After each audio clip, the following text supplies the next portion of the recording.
Les ventes de camions vont très bon train, voire même mieux que jamais. Mais il y a un autre mode aussi qui est très présente, c'est la personnalisation. Mais une personnalisation et des capacités, c'est encore mieux. Et Toyota l'a compris avec sa gamme TRD Pro qui refait quand même une belle peau neuve pour 2019 au Tacoma, au 4Runner et bien entendu au Tundra. Si on regarde un peu les changements que ça va apporter, eh bien, je vous le dis tout de suite, ça n'amène pas plus de puissance à la motorisation, mais c'est pas grave, c'est des capacités qu'on veut. Lorsqu'on regarde le Tacoma, c'est lui qui est le plus frappant. On va avoir bien entendu une entrée d'air qui va être immense et qui va même prendre l'air littéralement sur le toit, une inspiration de course, une inspiration de Baja. Les suspensions sont extrêmement importantes quand on se dirige dans un sentier qui n'est pas battu, un sentier accidenté, de la roche, voire même de la vase, ou encore quelques petits sauts une fois de temps en temps. Eh bien, c'est simple, l'ensemble de la gamme TRD Pro est muni d'amortisseurs Fox. On a ajouté les réservoirs et c'est beaucoup mieux que les Bilstein qu'on avait dans les années précédentes. Pour le Tacoma, c'est de l'esthétique un peu, mais on a bien entendu penser aussi aux plaques de protection. Encore une fois, que ce soit le 4Runner, le Tundra, cette belle plaque-là qui est omniprésente va protéger les éléments essentiels au niveau du véhicule et avec la mention TRD en rouge quand même assez voyant. On va avoir quand même une bonne garde au sol aussi avec le Tacoma. Il ne faut pas oublier aussi tous les systèmes d'aide à gravir les pentes. Lorsqu'on va être en gamme base, on peut activer ce système-là et on laisse le véhicule aller qui, lui, va maximiser la traction. Le conducteur va vraiment pouvoir focusser sur sa conduite et c'est ça qu'on aime en mode hors-route. On ne veut pas être dérangé avec quelle vitesse choisir. Est-ce que j'ai assez de momentum lorsque ça vient le temps de gravir des roches vraiment lentement?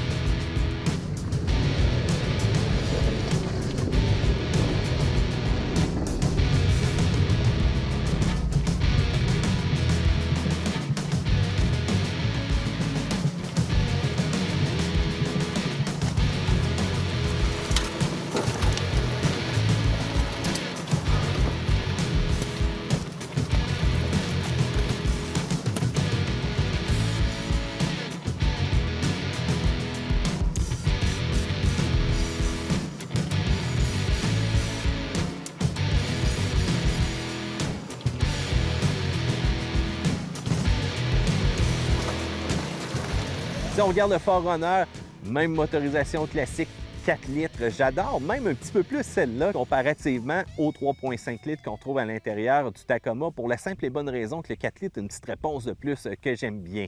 Si on regarde le 4Runner, eh bien c'est le bon vieux classique qu'on connaît. On connaît sa robustesse, on connaît sa garde au sol, on connaît ses capacités aussi. Je vous le dis tout de suite, c'est bâti sur un châssis de camion, ce n'est pas le plus confortable présentement dans l'industrie, mais c'est pas grave. Quand on va faire l'achat d'un 4Runner, c'est vraiment pour ses capacités hors route incroyables, mais aussi sa fiabilité.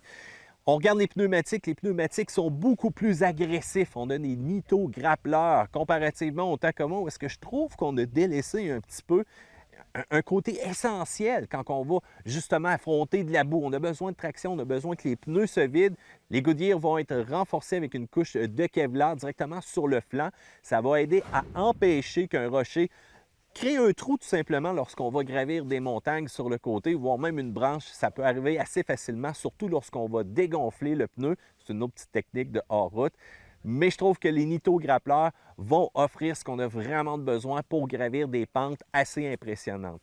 Pour le Tundra, même chose aussi de l'esthétique, des ajouts de noir, les phares OLED qui sont assez intéressants, même les phares auxiliaires Rigid Industries, très connus dans le monde du hors-route, qui va nous donner une visibilité qu'on a besoin si on sort du sentier ou encore dans la conduite de tous les jours, surtout en mode hors-route. Que dire aussi de la sonorité de ce fameux 5,7 litres-là. Lorsqu'on va passer en gamme basse, lorsqu'on va lui demander des accélérations, c'est une musique à l'oreille et c'est très intéressant. Et pour ceux qui se demandent les capacités du Tundra avec la mention TRD Pro, est-ce qu'on est capable de sortir en route et assez loin?